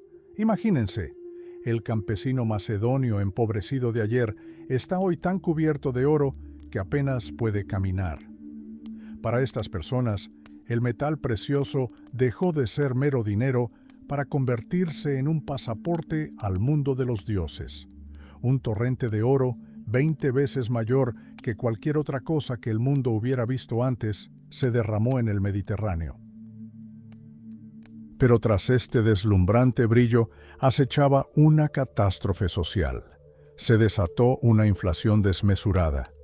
Mientras la élite compraba tierras, puestos e incluso las creencias de otros, el hombre común, con sus míseras monedas de cobre, ya ni siquiera podía comprar comida. Los ricos se volvieron sobrehumanos y los pobres, sombras impotentes. Solo había una salida a esta miseria: vender la vida, convertirse en mercenario y partir en busca del oro ilusorio de Asia. Esta fue una trampa que, un siglo y medio después, vaciaría por completo los recursos de Grecia y la dejaría, medio vacía, a los pies de las legiones romanas. Pero el oro no era el único fetiche de aquella época. Existía el púrpura, un color más valioso que la vida misma. En Susa, Alejandro encontró un alijo de tela que había permanecido en tesoros durante casi 200 años y aún así brillaba como si hubiera sido teñida el día anterior.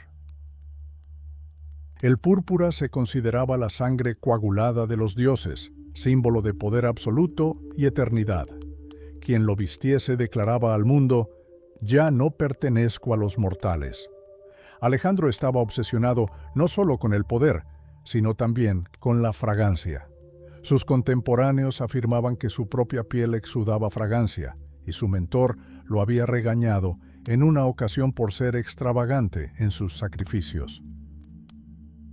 Ahora el rey le enviaba toneladas de incienso y mirra con la nota burlona: «No te saltes más ante los dioses». Soñaba con conquistar Arabia por sus preciosas resinas. Al fin y al cabo, en el mundo antiguo, el aroma era la esencia misma de la existencia.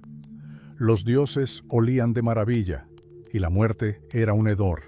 El incienso y la mirra eran un pasaporte a la inmortalidad, un medio para permitir al hombre, aunque solo fuera por un instante, alcanzar el éxtasis divino.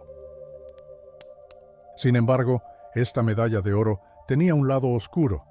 Al finalizar las campañas, miles de soldados, acostumbrados al saqueo y al lujo, se encontraron ociosos. No estaban dispuestos a volver al arado. Grandes grupos de veteranos se convirtieron en saqueadores, aterrorizando a la población civil desde Tracia hasta Bactriana.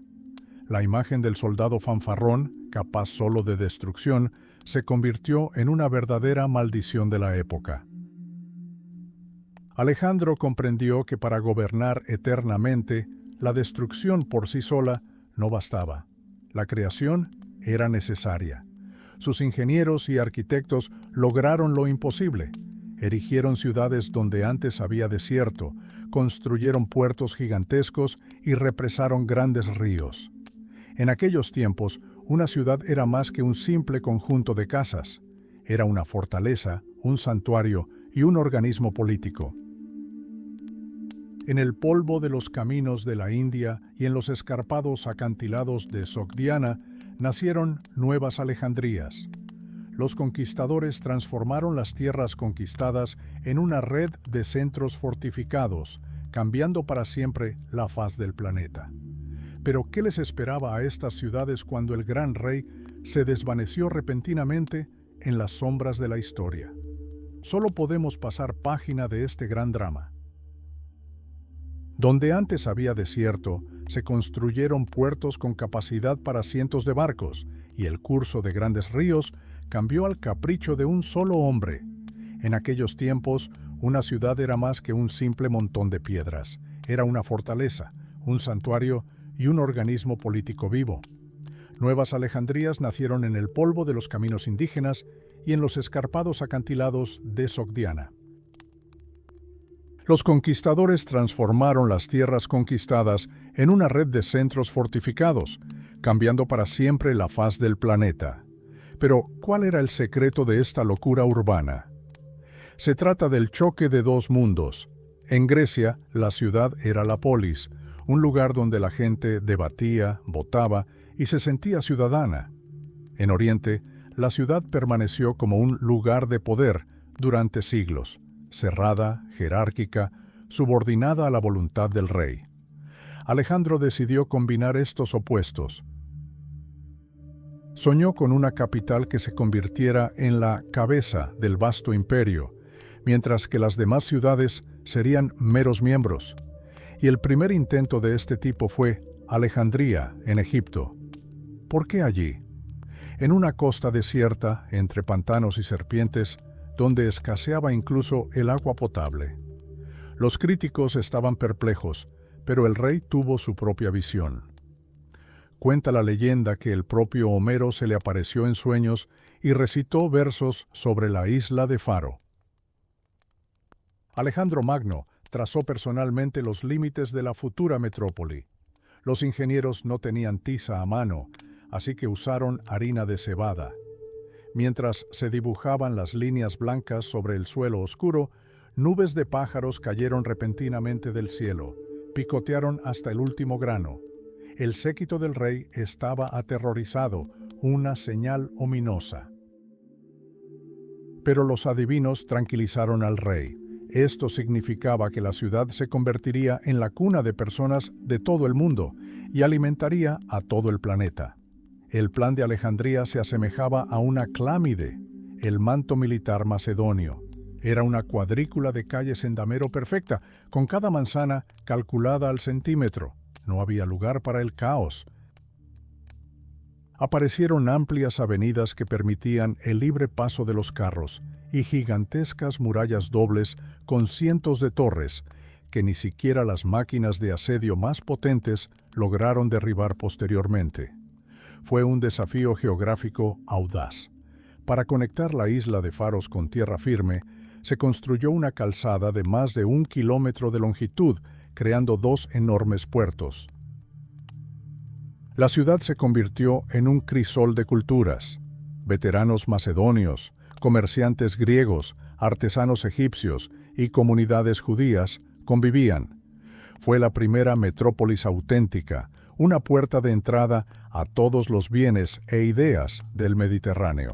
Pero he aquí la ironía: el gran fundador nunca vio terminada su obra maestra, se retiró más al este, entre el polvo de sus campañas asiáticas.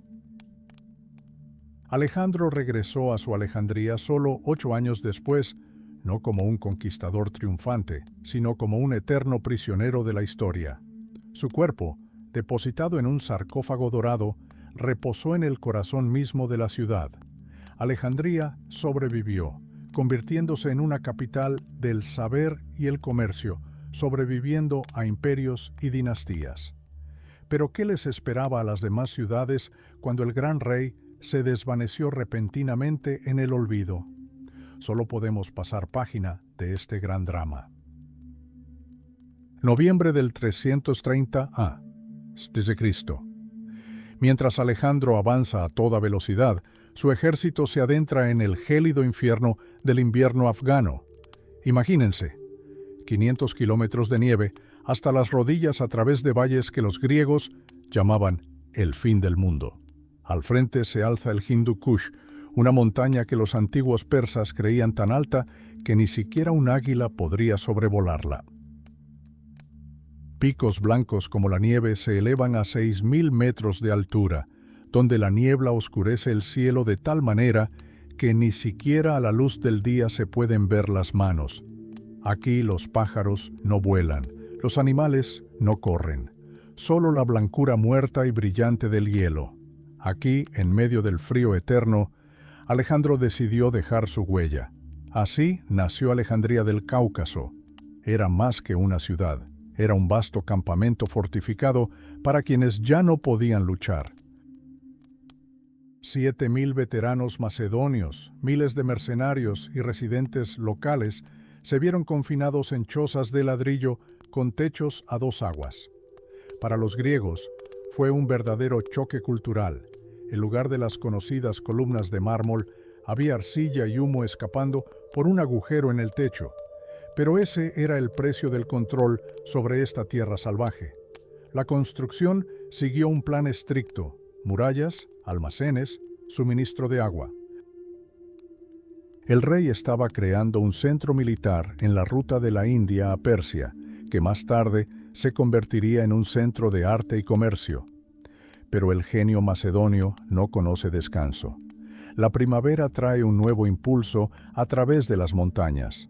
El ejército cruza el Amu Daria y funda Alejandría Oca, la actual Termés. Alejandro crea sustitutos de las grandes capitales en los puntos estratégicos más peligrosos. Estas ciudades se erigieron con una velocidad increíble. Alejandría Eschata, que significa extrema, se construyó en tan solo 17 días. Los soldados compitieron ferozmente para ver quién podía levantar los muros de arcilla húmeda más rápido, conscientes de que estas fortificaciones eran su única defensa contra los feroces nómadas escitas. Sin embargo, tras la fachada de una gran civilización se escondía una dura realidad. La urbanización macedonia trajo consigo no solo la ilustración, sino también la esclavitud. Los nómadas locales fueron obligados a refugiarse en las ciudades, y sus familias se convirtieron en rehenes para apaciguar a las tribus rebeldes. Quienes habían gobernado estas tierras durante siglos se convirtieron repentinamente en sirvientes de quienes tenían dinero y armas. Era un mundo que se mantenía unido por la punta de una zariza. Como era de esperar, pronto estallaron rebeliones.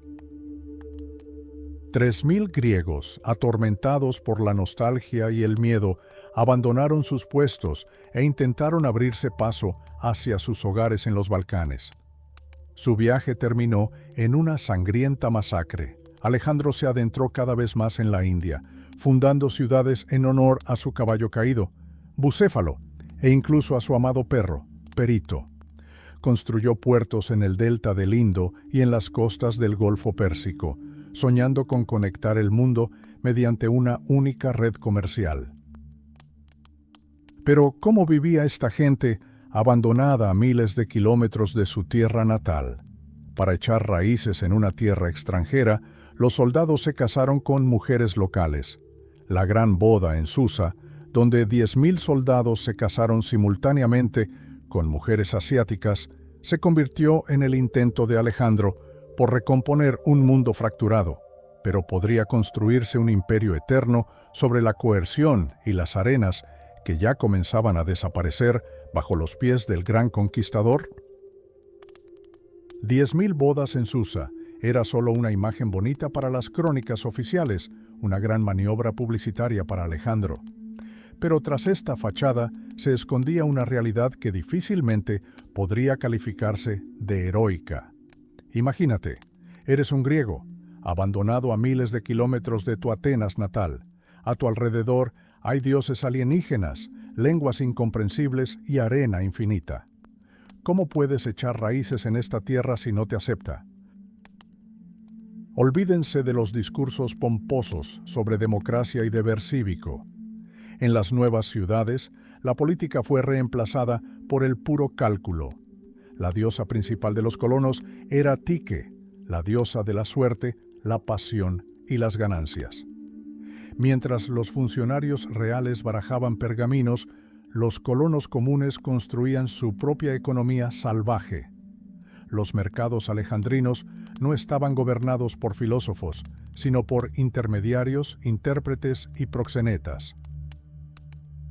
Incluso surgió una nueva clase social, parásitos profesionales, devoradores insaciables, que rondaban a los comerciantes adinerados, mendigando una jugosa tajada. Aquí no había cabida para los viejos ideales, solo negociaciones interminables y maquinaciones dignas del astuto Odiseo. Pero lo más asombroso, aguardaba al ejército de Alejandro en las profundidades de Asia. Los soldados se consideraban pioneros, pero en cambio se encontraron con sus propios compatriotas. Resulta que los reyes persas llevaban siglos deportando griegos a estas tierras salvajes, y no lo hicieron por capricho. Estos colonos olvidados se habían asentado cerca de fuentes de asfalto y petróleo. Los ingenieros de la antigüedad comprendían bien el valor de los hidrocarburos para la construcción y las máquinas de asedio. En Bactriana, Alejandro descubrió asentamientos enteros de descendientes de sacerdotes griegos que se habían unido a los persas. Las represalias fueron breves y brutales, pero en su lugar surgieron de inmediato nuevas Alejandrías, centros estratégicos diseñados para extraer los recursos de Oriente. La vida en estas ciudades se convirtió en un cóctel cultural desenfrenado. Los veteranos griegos se despojaron de sus armaduras de bronce y se vistieron con suaves pantalones orientales. Comieron arroz indio y albaricoques partos, y se acostumbraron a los tatuajes de sus esposas asiáticas. Los antiguos guerreros se convirtieron en joyeros, vidrieros y vendedores ambulantes de baratijas, vendiéndolas a los lugareños a precios exorbitantes a cambio de plata y lapislázuli. Pero tras las fachadas de mármol de teatros y gimnasios acechaba una verdadera pesadilla. Asia Central recibió a los europeos con 45 especies de serpientes venenosas, tarántulas y un calor que literalmente ennegrecía los cuerpos. Los soldados morían no solo por flechas, sino también por tifus, disentería y peste transmitida por ardillas terrestres esteparias. Los caudalosos ríos Amu Daria y Sir Daria aterrorizaban a los griegos con su imprevisibilidad, y jinetes fantasmales podían emerger del desierto de Kisilkum en cualquier momento. Los escitas y masagetas nómadas les parecían a los griegos criaturas de otro mundo. Sus mujeres cabalgaban junto a los hombres, mientras bebían pociones alucinógenas y desaparecían en tormentas de arena tan repentinamente como habían aparecido. El gran sueño de Alejandro de un mundo unido chocó con la dura realidad. El genio griego había intentado dominar Asia, pero al final él mismo se había convertido en su rehén. El imperio, construido sobre la coerción y la arena, ya comenzaba a desmoronarse y sus habitantes buscaban cada vez más consuelo en el vino y los espectáculos suntuosos, intentando olvidar que no eran más que un puñado de extranjeros en el vasto océano de una tierra hostil e incomprensible. Las grandes conquistas dieron paso a una era de comerciantes y mercenarios, donde cada uno se las arreglaba solo para sí mismo, y el futuro dependía únicamente del capricho de la diosa de la fortuna. Imagina un mundo donde los límites de la realidad se difuminan y los mitos se vuelven comunes. Alejandro Magno no solo conquistó tierras, sino que se convirtió en leyenda incluso en vida. Se dice que la mismísima reina de las Amazonas durmió en su cama, y sus guerreros lucharon en los confines de la Ecúmene contra pueblos que parecían sacados de cuentos de hadas. Pero tras este deslumbrante brillo acechaba una verdad aterradora. La vida para un colono griego en las profundidades de Asia era una pesadilla prolongada. Gigantescas tormentas de arena literalmente ocultaban el sol, los desiertos áridos y las arañas venenosas acechaban en las dunas. Jinetes salvajes aparecían de la nada para masacrar a extraños, y los héroes de ayer morían de sed sin siquiera ver al enemigo.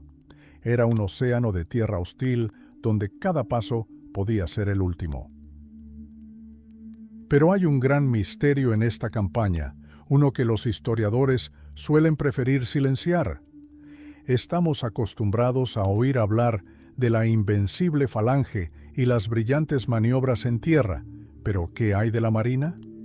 La campaña asiática fue, ante todo, una gran aventura naval. Piénsenlo, Una enorme armada de cientos de barcos requería casi 40.000 marineros y remeros, tantos como un ejército de infantería. Y, sin embargo, al comienzo mismo de la campaña, Alejandro hace algo inexplicable: disuelve su flota principal. ¿Por qué? La respuesta es prosaica y aterradora. El gran conquistador simplemente se quedó sin dinero. No había forma de pagar a semejante horda y el destino del imperio pendía de un hilo. El cruce de los Dardanelos se convirtió en una pesadilla logística. Imaginen el caos. Miles de caballos aterrorizados, con los ojos vendados, arrastrados por estrechas cubiertas a lo largo de pasarelas destartaladas, gritos, maldiciones en una docena de dialectos y la furiosa corriente del estrecho. Mientras tanto, en el horizonte se cernía la flota persa, 2 veces más poderosa que la griega. Mientras Alejandro se adentraba en tierra firme, su retaguardia estaba literalmente en llamas. El talentoso mercenario Memnón capturó isla tras isla, preparando un golpe demoledor en el corazón mismo de Macedonia. Grecia estaba a punto de estallar en rebelión en cualquier momento. La batalla de Isos lo cambió todo. Los persas cometieron un error estratégico fatal, retiraron a sus mejores mercenarios de sus barcos para tapar las brechas en sus defensas terrestres. La supremacía naval de Darío se desmoronó. Los enemigos de ayer, fenicios y chipriotas, se aferraron al viento y se unieron al vencedor. Así nació una armada completamente nueva. Ya no eran los elegantes trirremes del siglo anterior. Surgieron monstruos flotantes capaces de portar gigantescas torres de asedio y potentes catapultas. Finalmente la victoria se logró no solo gracias al genio mítico del rey, sino también a los fríos cálculos de sus ingenieros. La guerra se convirtió en una batalla tecnológica. Mientras Alejandro asaltaba la inexpugnable Tiro, sus barcos se convirtieron en fortalezas móviles. El viejo mundo se hundió y sobre sus ruinas se construyó un imperio donde el futuro no dependía de las plegarias a los dioses, sino de la habilidad de los carpinteros y la precisión de las balistas. Fue una época en la que la fortuna favoreció a quienes pudieron domar no solo la tierra, sino también los implacables elementos del mar. Imagine una embarcación que se asemeja más a un frágil yate de carreras que a un poderoso buque de guerra. Este es el legendario trirreme ateniense, la cumbre de la ingeniería y a la vez el instrumento de guerra más caprichoso de la historia. Para obtener la máxima velocidad, los ingenieros, ya en el siglo VII a.C., idearon la disposición de los remeros en 3 filas escalonadas. Fue un verdadero avance tecnológico, pero tuvo un coste enorme. El trirreme era increíblemente delicado. Su casco se construyó con tanta prisa que debía ser literalmente sacado a tierra cada noche, ya que de lo contrario, la madera se deterioraba rápidamente. Era una flota que requería una renovación constante.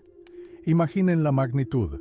Se utilizaron hasta 80 robles centenarios o 100 pinos boreales para construir un solo barco de este tipo. 5 hectáreas de bosque para una sola unidad de combate. Cuando Atenas estaba en la cúspide de su poder, regiones enteras de los Balcanes fueron deforestadas para impulsar sus ambiciones. Pero había otro problema mucho más aterrador: la estabilidad. El trirreme era tan inestable que un viento cruzado de fuerza 5 podría volcarlo fácilmente. Los marineros tenían solo 40 centímetros de margen, el más mínimo paso en falso, y el centro de gravedad se desplazaría, convirtiendo el orgullo de la flota en una fosa común. La vida del remero pendía de un hilo, o más precisamente, de una tabla de roble de apenas 3 dedos de grosor. La vida en un barco así estaba sujeta a un ritmo brutal. Imaginen a 170 personas, todas obligadas a moverse como una sola máquina. Al son de una flauta o un gong, los remeros entraban en trance, trabajando con sus remos de más de 4 metros de largo. No se trataba de trabajo esclavo. Remar se consideraba un honor y un deporte para ciudadanos libres. Pero en cuanto el viento arreciaba, todo cambiaba. El enorme mástil, con un peso equivalente al de un edificio de 5 pisos, tenía que ser bajado manualmente a cubierta por 12 hombres. Todo cambió cuando Alejandro entró en el juego. Rápidamente se dio cuenta de que estas elegantes pero frágiles embarcaciones eran buenas para maniobrar en mares tranquilos, pero inútiles para asaltar fortalezas navales. Necesitaba embarcaciones más pesadas, y las encontró entre los fenicios y chipriotas. Estos barcos eran verdaderos mastodontes marítimos, anchos, robustos, con costados altos y una cubierta continua en la que 50 hombres podían luchar simultáneamente. Los fenicios fueron los primeros en montar 2 o 3 hombres en un solo remo. Así nacieron las cuatrirremes y las quinquerremes. Estos eran los tanques flotantes de la antigüedad. Eran resistentes al cabeceo y podían soportar cargas increíbles, pero un verdadero triunfo de la ingeniería se produjo bajo los muros de Tiro. Para transformar los barcos en máquinas de asedio, los ingenieros de Alejandro se embarcaron en un audaz experimento. Unieron las embarcaciones por parejas, creando los primeros catamaranes de combate de la historia. Sobre estas gigantescas plataformas, erigieron torres de madera de varios pisos con balistas y enormes lanzadores de piedras. Imagínate, el mar está embravecido, la cubierta se mueve, y necesitas catapultar una estrecha brecha en la muralla de la fortaleza. Parecía imposible. Pero gracias a los cascos gemelos y a los precisos cálculos de los ingenieros, los barcos se congelaron, convirtiéndose en puntos de tiro inmóviles. El viejo mundo, que dependía de las plegarias a los dioses, se hundía. Amanecía una era donde el resultado de la batalla no lo decidían los héroes, sino la precisión de las balistas y la habilidad de los carpinteros. Alejandro domó los elementos, convirtiendo el mar en un trampolín para su imperio invencible. Basta con considerar estas cifras. Las flechas disparadas desde sus motores podían atravesar 30 centímetros de roble macizo. Esto no es solo potencia, es una sentencia de muerte contra el viejo mundo. Anteriormente, las batallas navales parecían caóticas refriegas, donde un disparo afortunado a un remero podía paralizar todo el barco. Pero los ingenieros de Alejandro cambiaron las reglas del juego. Redujeron el número de niveles, colocando a varios hombres en un solo remo. Ahora, incluso bajo una lluvia de proyectiles, los barcos mantenían su velocidad, convirtiéndose en invulnerables fortalezas flotantes. Pero el secreto del dominio macedonio residía más allá de la construcción de cubiertas. En su búsqueda de la perfección, descubrieron el oro negro de la antigüedad, el betún. Mientras los carpinteros griegos gastaban fortunas en costosa resina de pino, los marineros de Alejandro descubrieron que, en las orillas del Mar Muerto y el Tigris, una sustancia mineral viscosa resumaba literalmente del suelo. Este adhesivo natural sellaba herméticamente los cascos, haciéndolos duraderos y económicos de producir. El control de estos recursos se convertiría posteriormente en uno de los principales objetivos de Roma, pero fue Alejandro quien primero reconoció su poder. A medida que el ejército se adentraba más en Asia, los ríos dejaron de ser una barrera. Necesitaban un puente sobre el Indo. Los ingenieros crearon estructuras increíbles, cientos de barcos sin cubierta, unidos por fuertes cuerdas y adornados con juncos. Este puente flexible era tan resistente que incluso podía soportar elefantes de guerra. Y donde la madera escaseaba, se recurría al ingenio. Imaginen a miles de guerreros cruzando ríos turbulentos sobre sacos de cuero llenos de heno seco. Los soldados cosían sus tiendas convirtiéndolas en flotadores, y en 5 días transportaron ejércitos enteros a través de gigantescos ríos como el Amu Daria. La culminación de esta proeza de ingeniería fue la gran navegación del Indo. Una flotilla de 2000 embarcaciones, desde enormes trirremes hasta embarcaciones locales con escudos de cuero, se extendió kilómetros río abajo. Fue un espectáculo épico, acompañado por el redoble de tambores y los cánticos de los remeros. Pero la naturaleza les había preparado una trampa. Por primera vez en la historia, los griegos se encontraron con el poder de las mareas oceánicas. Cuando las aguas retrocedieron repentinamente, dejando los barcos volcados en el lodo, el ejército quedó aterrorizado. Creyeron que el mundo se derrumbaba. Y entonces llegó una gigantesca pared de agua, aplastando los remos y arrojando las embarcaciones contra las rocas. Alejandro se encontraba en la proa de su buque insignia, contemplando el horizonte infinito. Había logrado lo imposible, había llegado a los confines de la tierra, arrojando una copa de oro a las olas del Océano Índico, rezó a los dioses por una sola cosa, que su almirante, Nearco, liderara la flota a través de las aguas inexploradas del Golfo Pérsico. Este fue el comienzo de la mayor expedición naval de la historia, donde cada momento fue una lucha contra la sed, las tormentas y lo desconocido. La era de los héroes llegaba a su fin, dando paso a una era de grandes descubrimientos y cálculos precisos.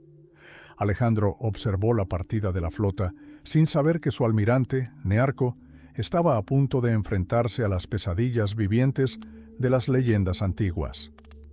Imaginen navegar por una costa que parece cubierta de ceniza tras el fin del mundo. Está habitada por criaturas que apenas se parecen a los humanos, completamente cubiertas de pelo, con largas garras en lugar de uñas, que construyen sus chozas con enormes esqueletos de ballenas. Los griegos las llamaban ictiófagos, comedores de peces. Los 700 kilómetros de viaje se convirtieron en un thriller surrealista, donde una aterradora incógnita acechaba tras cada cabo. Pero el verdadero terror primigenio llegó al mediodía. Al alcanzar el sol su cenit, las sombras de los marineros se desvanecieron repentinamente.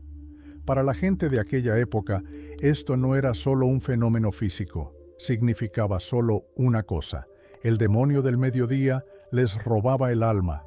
Un miedo supersticioso se apoderó de las tripulaciones.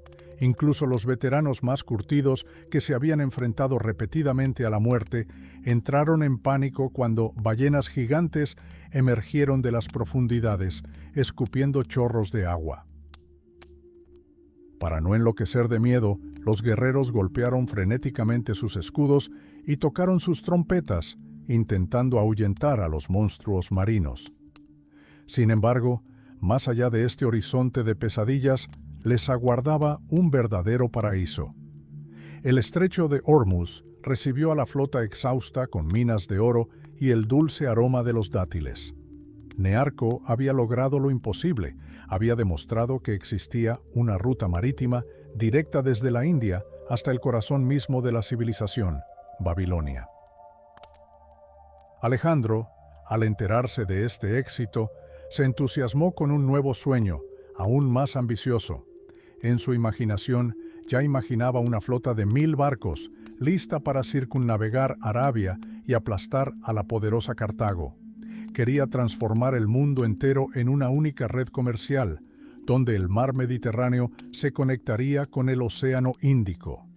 Pero en mayo del 323 a.C., la historia dio un giro dramático. La repentina muerte del rey trastocó instantáneamente todos estos grandiosos planes. El ejército, tras perder a 9 de cada 10 soldados en gargantas heladas y arenas abrasadoras, se quedó sin su líder. Parecería que el desenlace de esta epopeya de 12 años fue trágico. Millones de vidas fueron sacrificadas por las ambiciones de un solo hombre, pero fue en este caos donde nació nuestro mundo moderno. Los guerreros se convirtieron en comerciantes y los antiguos enemigos en socios comerciales. Vastos imperios reemplazaron a las cerradas ciudades griegas. Oro, especias raras y nuevas ideas fluyeron por nuevas rutas, conectando para siempre Oriente y Occidente. Alejandro Magno no logró alcanzar los confines de la tierra, pero logró algo mucho más importante: expandió los límites de la mente humana. La era de los héroes llegó a su fin, dejándonos un legado de helenismo triunfante. Fue un momento en el que la sed de descubrimiento y la disposición a asumir riesgos se convirtieron en los cimientos de nuestra civilización.